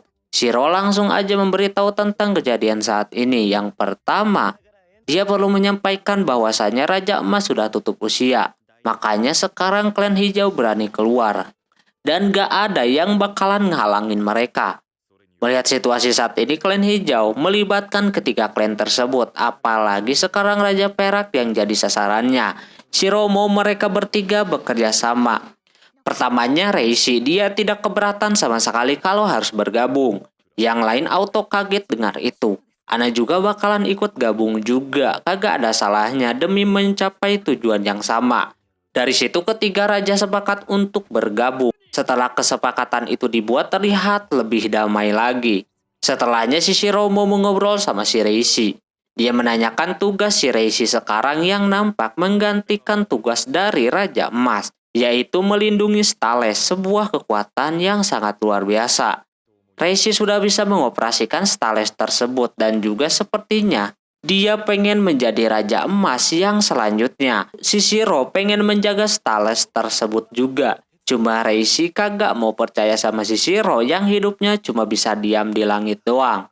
Jadinya dia pergi dah. Tak lama ada Kuro dan Neko. Kuro bakalan masak buat si Shiro. Shiro juga dikasih sebuah markas sama Raja Emas khusus buat dia. Setelah kemarin membuat sebuah aliansi, kini kubu merah dan biru menjalani misi bersama, yaitu menangkap para pemain jungle yang kelihatan sangat mudah untuk mereka-mereka ini. Sebenarnya kubu biru merasa kalau sebenarnya ini harusnya tugas kubu biru, tapi sekarang mereka dibantu sama tim merah. Tak lama mobil pengangkut pun datang dan memasukkan krocok-krocok tadi. Fushimi kelihatan kurang bersemangat seperti itu. Sementara itu Shiro lagi berada di kediaman Raja Emas. Dia sedang merenung di sebuah ruangan sambil menatap foto lamanya. Dia juga dapat buku hasil penelitiannya di masa lalu. Dia dikasih sama si Kusanagi. Setelah selesai membaca, dia keluar lagi dan bertemu dengan anak buahnya Raja Emas. Yang mana maksud kedatangan mereka ke situ pengen dibebaskan, soalnya dia gak bisa ngelayanin lagi. Shiro pun melepaskannya. Kuro mikirnya tadi itu bakalan membantunya, tapi enggak. Katanya itu tugasnya udah beda lagi sama si Shiro saat ini. Mereka biasanya tugasnya ngejagain Slates, bukan bertarung. Di sisi lain Reishi sedang berada di ruangan Perdana Menteri. Nampak dia sedang bernegosiasi dengan Perdana Menteri. Apalagi sekarang dia yang memegang Slates setelah ditinggalkan Raja Emas. Dia mau minta sesuatu. Dia udah bersumpah kalau kagak bakalan memakai Slates itu untuk kepentingan dirinya sendiri. Terus juga Shiata sangat bosan tidak terlibat dalam membersihkan para krocok-krocok hijau itu. Dia cuma bisa memantaunya saja. Ini udah keputusan si Kusanagi untuk Yatta kagak kemana-mana. Si Ana yang ada di sana sekarang melihat situasinya kalau hijau kini mereka enggak mengeluarkan seluruh kemampuannya. Udah seperti pemanasan doang gitu. Sebelum nanti mereka bakalan ngegas kalinya. Yatta sendiri merasa dengan terbentuknya sebuah aliansi harusnya mereka bisa dengan mudah melawan hijau. Kekhawatiran yang lainnya pun diungkapkan kalau Raja Biru atau Reishi udah kagak bakalan lama lagi. Itu udah disampaikan sama si Shiro kepada si Kusanagi. Jadi ini yang sedang Ana pikirkan saat ini, apalagi sekarang lagi bentrok sama permasalahan Slates. Terus di asrama si Neko mencari keberadaan si Shiro ada di mana sampai marah kayak gitu berubah jadi kucing. Padahal Shiro macam biasa selalu diam di atap sekolah, memikirkan kejadian yang sedang terjadi. Namun tak lama ada burungnya si Yukari mendekatinya. Yang tak lain itu si Nagare pengen ngobrol sama Raja Perak. Di situ mereka berdua mengobrol yang berujung kepada ajakan Nagare untuk Shiro bisa bekerja sama. Tentunya dia kagak mau, apalagi rencananya sangat-sangat tidak masuk akal. Menggunakan Slates untuk membuat dunia yang baru. Shiro sang pembuat Slates pun yang pertama kali menggunakan disalahkan karena udah membuat banyak raja di dunia ini. Jadi inilah ujungnya, Nagare bakalan mengubah dunia menggunakan Slates tersebut. Tentunya Shiro kagak bakalan memberikannya, apalagi harus bergabung dan menjalani rencana buruknya itu.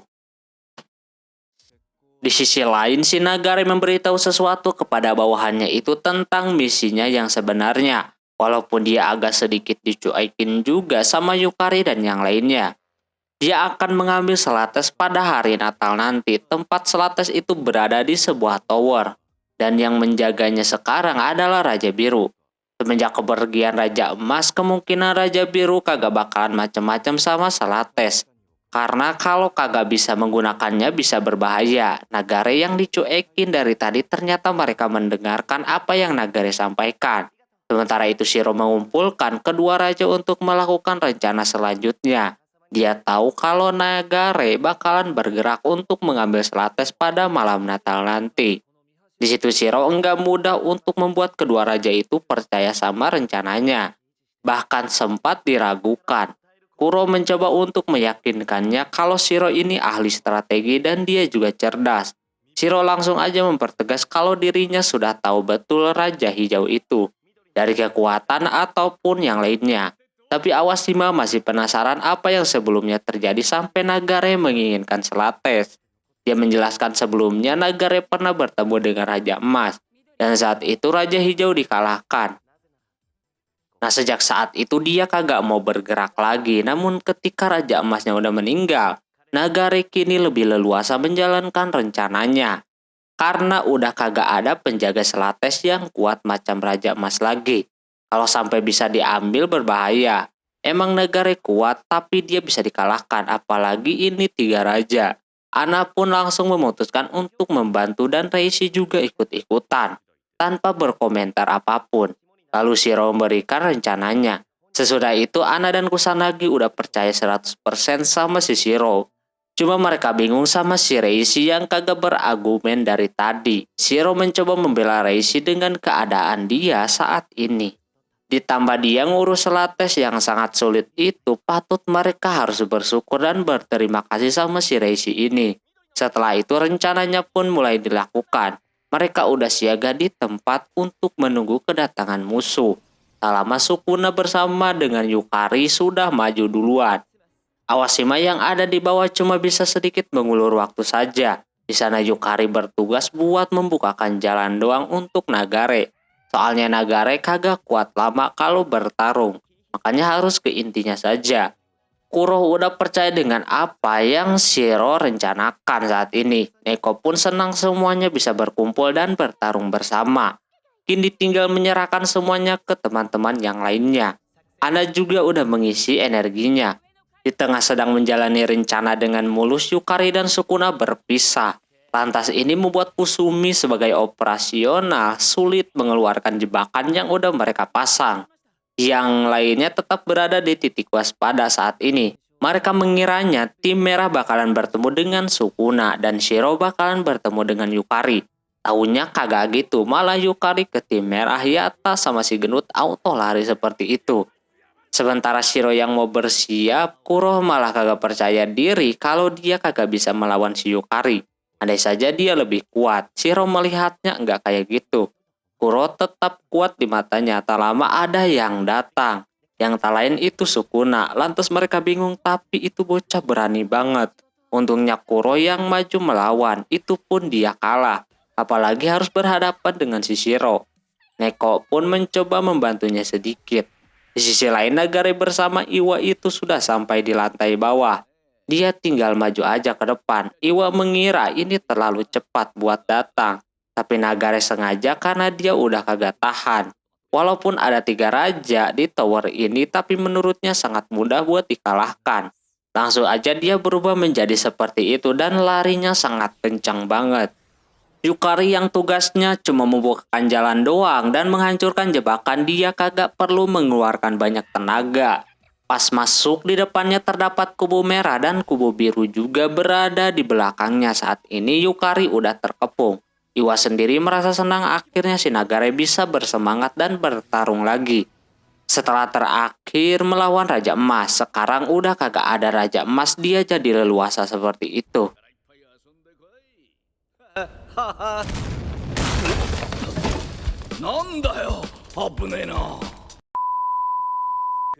Yukari memberikan kode kalau dia merasa Nagare sudah bergerak. Yukari kagak mau melawan semuanya, melainkan kabur dari tempat tersebut.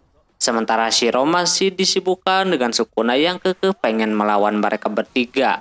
Padahal dia udah kalah kayak gitu. Ketika dia benar-benar mau serius duel sama si Kuro, muncullah si Yukari, mengganggu duel mereka berdua.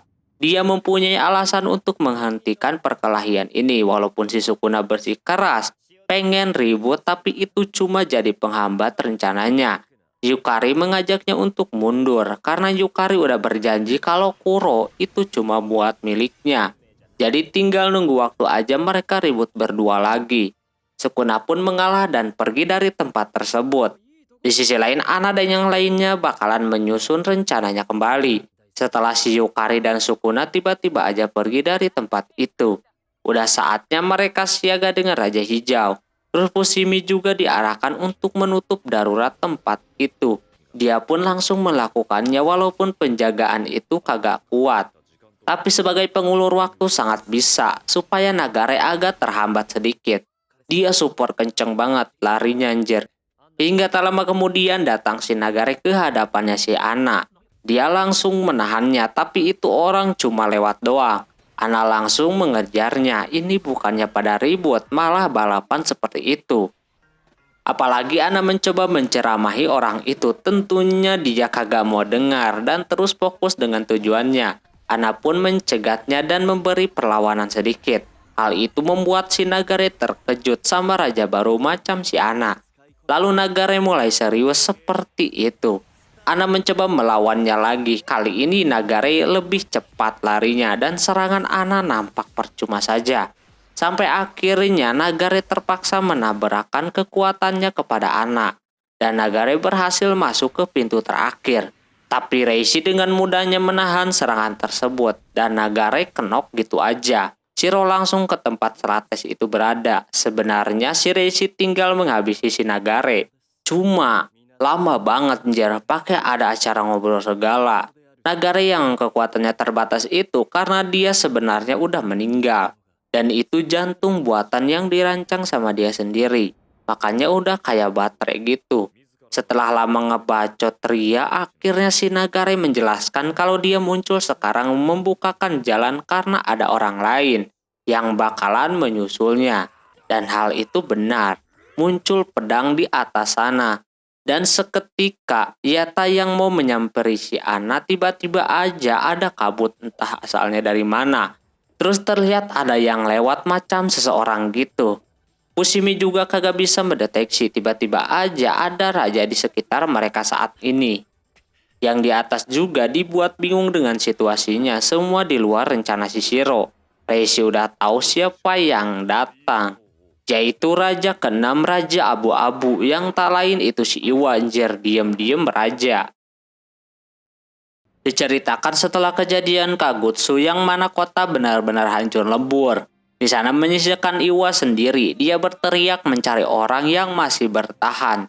Tak lama kemudian dia melihat ada seseorang anak yang tertimpa batu, yang kayaknya itu si Nagare. Pas dia tolongin nampak dia sudah tertusuk batu dan tidak bernyawa. Namun tiba-tiba aja tubuhnya menghijau dan muncul pedang hijau di atas langit.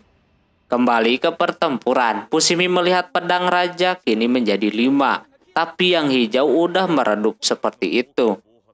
Reishi dan Iwa terjadi adu mulut di sana. Reishi mencoba menebak-nebak apa yang terjadi pas kejadian Kagutsu itu. Iwa langsung mengambil si Nagare kembali dan kembali diselimuti asap tebal. Ana langsung menyerangnya tapi masih bisa ditahan. Shiro juga mencoba melindungi si Ana di sana. Hingga akhirnya Reishi juga yang dipusingkan sama si Iwa ini, yang terus-menerus mendapatkan serangan tembakan dari si Iwa.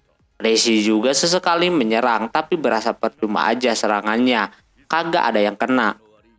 Tak lama ada helikopter datang. Reishi memberitahu kalau aja si Iwa ini menggunakan Selates untuk keperluan kagak berguna bakalan bahaya. Tapi itu orang nampak kagak peduli, bahkan dia bisa mengendalikan Selates tersebut. Lalu Reishi pun dibuat lemas begitu, lalu diberi serangan terakhir kepada si Reishi. Dia bisa menahannya tapi pedangnya patah. Beserta pedang rajanya kini makin parah lagi.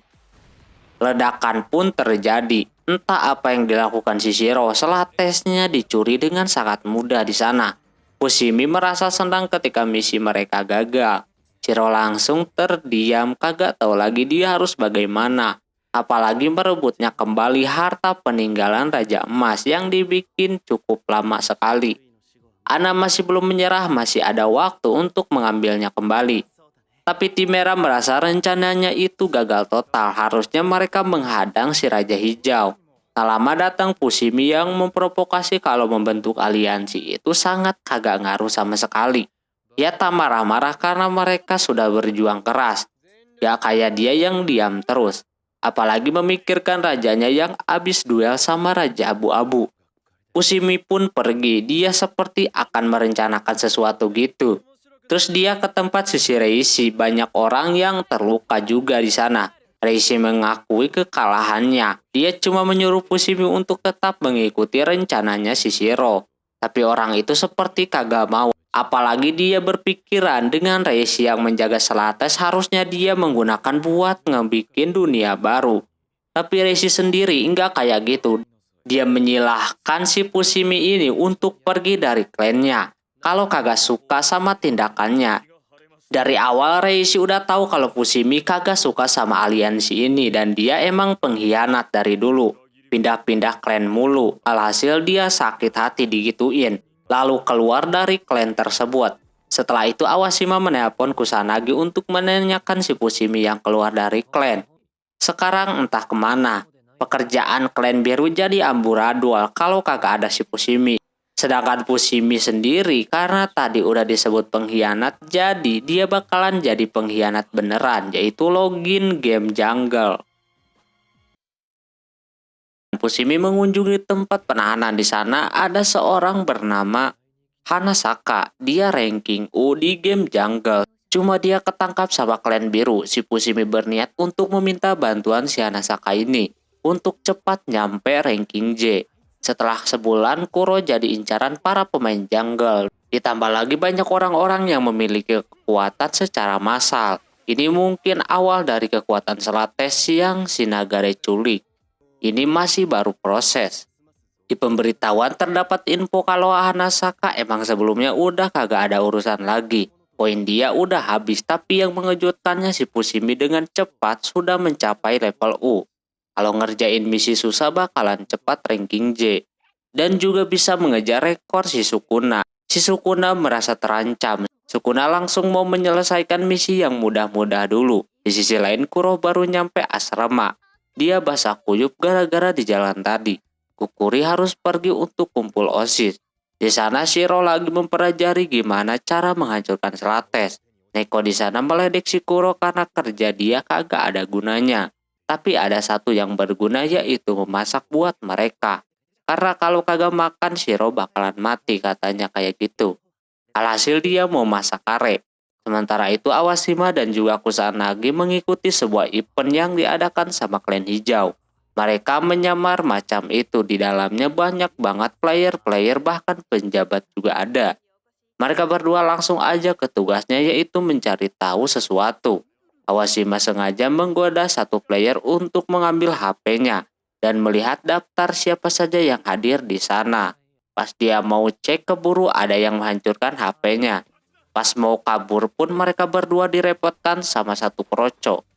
Awashima penasaran siapa yang melemparkan pisau tersebut. Yang ternyata itu si Fushimi. Dia kagak melawan, dia tiba-tiba aja langsung ke level J. Dia memilih pergi gitu aja. Awashima kagak percaya kalau Fushimi gabung tim hijau. Karena udah tahu Fushimi kemungkinan masuk klan hijau, Kusanagi ngajak pulang. Besoknya Awashima pun ngadu sama si Reishi tentang si Fushimi ini. Gara-gara gak ada dia, kerjaan klan biru jadi terhambat. Tapi Reishi kelihatan tenang, dia udah menyiapkan seseorang untuk menggantikannya. Dan juga ada pengawal barunya bernama Jerjo yang pernah membunuh Raja Merah. Dia langsung menunjukkan kemampuannya sampai Awashima pun gemeteran dibuatnya. Di sisi lain karena si Fushimi ini udah level J, Yukari membawanya ke markas klan hijau. Yukari merasa aneh kenapa dalam sebulan si Fushimi udah ranking J aja. Dia curiga kalau Fushimi main curang. Dia emang main curang, bekerja sama dengan Hanasaka. Tapi di dalam gamenya tidak mencantumkan kalau kagak boleh pakai ginian. Karena kagak ada masalah gitu kan, Fushimi pun tetap diterima dan dapat sambutan dari Iwa dan yang lainnya. Di situ pada ngobrol-ngobrol dulu. Fushimi sendiri seperti biasa aja gitu berada di sana dan dapat bertemu dengan Raja Hijau secara langsung. Karena tujuan dia buat cari pandangan aja. tapi dia siap aja kalau disuruh ngapain pun daripada harus ikutan aliansi. Terus Pusimi diperlihatkan Slates yang sedang berkembang. Pusimi nampak kagak memperdulikan itu apalagi tentang dirinya yang sudah level J. Daripada ini bocah ngomongin rekor mulu yang bisa dikalahkan sama si Pusimi. Karena bocah itu kagak mau kalah, dia ngajakin ribut dan memasang harga masing-masing. Tentunya Pusimi kagak mau. Sukuna udah siap. Untungnya sama si Yukari digetok untuk kagak ribut, barulah mereka bisa berhenti. Yukari memberitahu kalau Sukuna bocil-bocil juga kekuatannya gede. Sementara Shiro yang dari tadi nyari cara buat ngancurin Slates, akhirnya dia menemukan caranya. Terus Awashima kaget kalau klan biru sekarang terutama si Reishi dipecat sama Perdana Menteri. Karena kinerjanya udah gagal melindungi Slates. Kalau udah gini klan biru tidak bisa berurusan lagi dengan kota tersebut. Awashima juga kagak bisa ngapa-ngapain, mereka lebih milih klan hijau sekarang. Anggota yang lainnya juga kagak terima dengan keputusan tersebut. Udah makin kacau aja ini klan biru. Mereka jadi bingung harus ngelakuin apa sekarang. Setelah itu anak ke markasnya. Dia katanya abis bertemu dengan si Shiro. Shiro udah menyelesaikan penelitiannya. Tujuannya adalah menghancurkan Slates. Anak kagak mempermasalahkan itu. Yang dia khawatirkan adalah klan biru sekarang ini. Di situ Shiata marah sama si Pusimi yang pergi dikala klannya lagi kagak baik-baik saja dan tiba-tiba aja dia pengen keluar. Sebenarnya dengan adanya Slates ini ada plus dan minusnya. Bagusnya si Ana bisa mengenal anggota klan merah dan Mikoto juga, tapi di sisi lain dia memiliki dendam sama Slates tersebut. Tak lama kemudian Reishi datang ke sana atas panggilan si Ana. Di situ Ana memberitahu kalau Shiro bakalan menghancurkan Slates. Klan merah juga bakalan membantunya. Reishi langsung setuju dengan rencananya si Shiro. Dia kagak nawar atau apapun. Kusanagi masih ragu sama jawabannya. Katanya Reishi udah bukan ketua biru lagi. Jadi kemungkinan dia kagak bakalan ikut campur aliansi. Tapi tetap aja dia masih raja biru. Reishi sendiri udah memasrahkan semua seperti si Mikoto waktu itu. Cuma Ana menilai kalau Reishi berbeda jauh dengan Mikoto. Terlihat dengan tujuan mereka berdua yang berbentrokan. Reishi mulai menyadari itu lalu dia pun pergi dari tempat tersebut. Di sisi lain Shiro udah fix sama rencananya walaupun dikata berbahaya. Tapi inilah satu-satunya cara. Kuro cuma harus mempercayai dia seorang peneliti. Alhasil Neko dan Kuro pun percaya dengan rencananya itu. Mereka bertiga bakalan bersama-sama terus. Shiro di situ memberikan sebuah emblem raja perak biar kayak raja lainnya. Tapi dia masih bingung apa nama yang cocok buat timnya itu. Kuro melihat Magicom atau nasi sebagai inspirasi. Jadi intinya itu nama berasal dari nasi. Nasi adalah sumber kehidupan pokoknya buat mereka bertiga. Jadi Shiro pun sepakat akan hal itu. Tapi tak lama si Shiro kepalanya sakit. Hal itu dirasakan juga sama si Ana. Ini pertanda Slates udah mulai berkembang lebih cepat lagi. Reishi bakalan memberikan semuanya sampai habis masanya. Setelah itu pemrosesan Slates sudah mau selesai. Jika sudah selesai maka dunia mulai berubah. Yang mana manusia biasa akan bisa mendapatkan kekuatan. Dan mereka bakalan menentukan hidup mereka ke depan.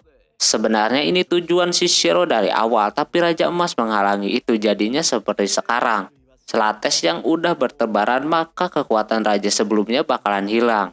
Di sisi lain yang lagi sekolah melihat kekuatan Slates tersebut. Dan seketika murid yang ada di sana pada mempunyai kekuatan macam itu. Dan terjadi kerusakan di mana-mana. Ini udah macam kejadian sebelumnya. Kukuri juga mau mengeluarkan kekuatannya tapi keburu ada si Shiro. Di situ mereka meminta bantuannya si Kukuri. Sementara Perdana Menteri udah pusing karena kejadian ini sangat tidak terduga baginya.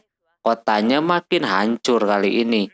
Dia juga belum dapat balasan dari Raja Hijau. Dia merasa dibohongi sama si Hijau. Tak lama tiba-tiba si bapak dapat kekuatan tembus pandang. Bisa melihat di luar sana dan kagak sengaja mengarah ke asistennya, Autoda. Dia menyuruh memanggil si Reishi, tapi dia lupa kalau si Reishi udah dipecat. Situasinya makin buruk. Si Nagare yang dapat pesan dari Perdana Menteri kagak peduli. Dia mau fokus sama rencananya. Saat ini kagak ada yang bakalan mengalahkan si Nagare. Dia bakalan terus-terusan dapat kekuatan dan juga kekuatannya jadi unlimited. Nagare meminta Iwa untuk melawan Raja Biru soalnya dia udah nyuruh ranking U pada ngejagain markasnya. Akhirnya Nagare bisa mewujudkan mimpinya. Sebelumnya dia pernah gelut sama Raja Emas. Untungnya dia kagak mati lalu sembunyi dengan sangat lama. Sampai akhirnya sekarang dia bisa beraksi dan mewujudkan mimpinya. Iwa pengen mengubah masa lalunya yang udah kelewat. Tapi katanya kagak bisa. Kekuatan Selates cuma bisa mengubah masa sekarang dan ke depan. Lalu Iwa pun keluar dari situ untuk bersiaga. Si Kukuri pun sebagai ketua OSIS menenangkan teman-temannya. Kalau kekuatan mereka saat ini hanya buat kebaikan dan juga dia mengingatkan sewaktu dulu. Shiro menenangkan mereka saat situasinya macam ini. Reishi dan Genjo sudah lebih dulu turun ke jalan. Dia menyuruh Genjo untuk diam aja. Reishi yang bakalan menghabisi semuanya. Anak buahnya malah sebaliknya, mereka frustasi dari tadi kagak kemana-mana. Awashima juga kagak bisa melanggar apa yang udah diperintahkan. Anggotanya melihat si Reishi berada dekat dengan markas hijau. Cuma berduaan doang. Mereka makin kagak mau diem dan tiba-tiba aja Awashima keluar dari grup tersebut. Dia pengen menolong si Reishi. Semenjak jadi pemimpin dia kagak diperbolehkan duel mulu. Di situ juga digantikan dan orang itu memilih untuk membantu si Reishi. Awashima kagak bisa ngatur lagi. Soalnya dia bukan ketua, jadinya mereka semua sepakat buat turun ke jalan. Fushimi yang berada di markas hijau mau membuka gerbangnya. Tapi ada burungnya si Yukari memberitahu kalau sampai Fushimi membuka gerbangnya, maka akan disebut pengkhianat. Di situ dia diceramahi gitu tapi nampak kagak ngaruh. Dia berpegang teguh bakalan membukanya. Tak lama karena Fushimi udah jadi pengkhianat, Sukuna udah siap melawan. Gerbangnya beneran terbuka tapi muncul si Iwa di sana dan juga kapal Shiro yang mendarat tepat di depan gerbang tersebut. Reishi dan Iwa bersiap untuk berduel.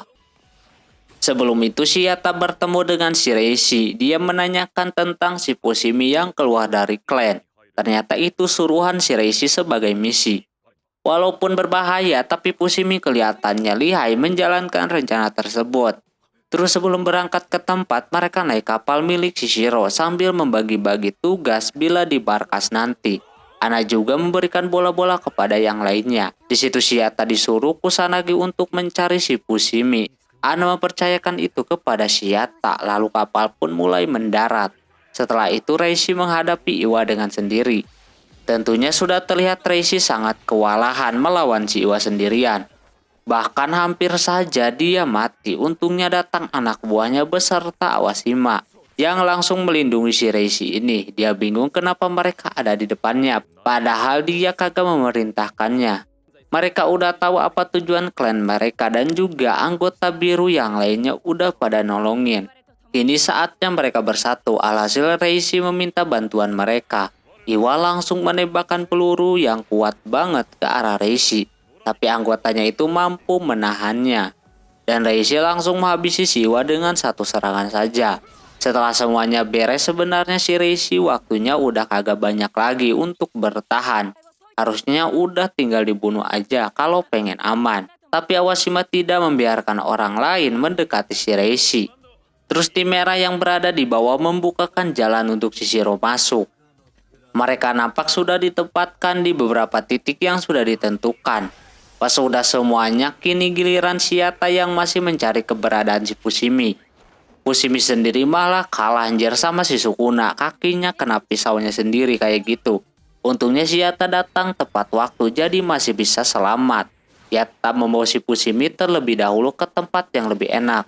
Dan setelahnya barulah terjadi pertarungan antara mereka bertiga. Sayangnya duelnya kurang greget.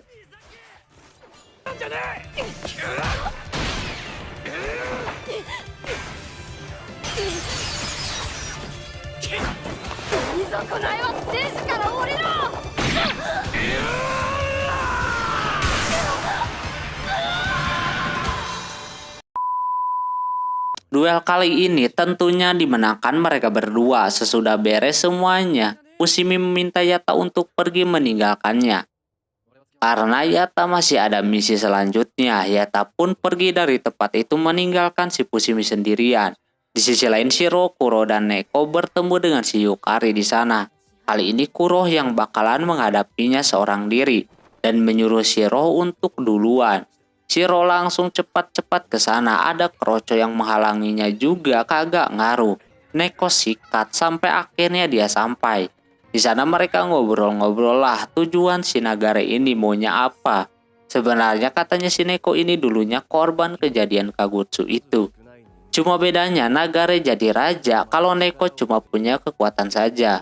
Harusnya Neko mempermasalahkan Selates. Lalu Neko pun angkat bicara selama ini dia kagak mau Selates kekuatan atau apapun. Yang penting dia pengen bersama-sama dan makan bersama itu doang. Tapi si Nagare ini kagak peduli, dia langsung aja menunjukkan kekuatan yang unlimited itu. Sementara itu si Reishi nyuruh si Awashima jangan mengganggunya di kala waktunya udah tiba. Nah si Iwa juga anehnya tiba-tiba bisa kabur. Kini giliran klan merah yang bakalan beraksi lagi.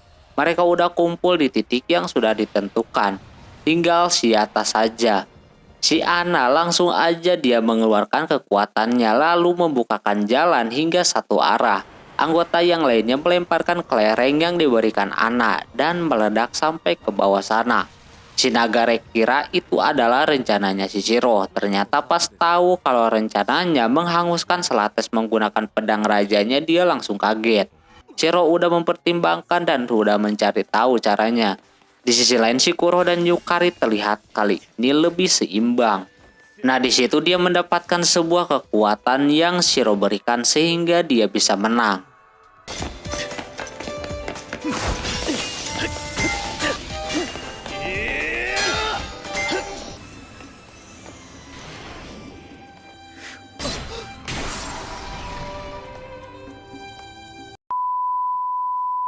Tapi itu orang kagak membunuhnya, malah langsung pergi ke si Shiro.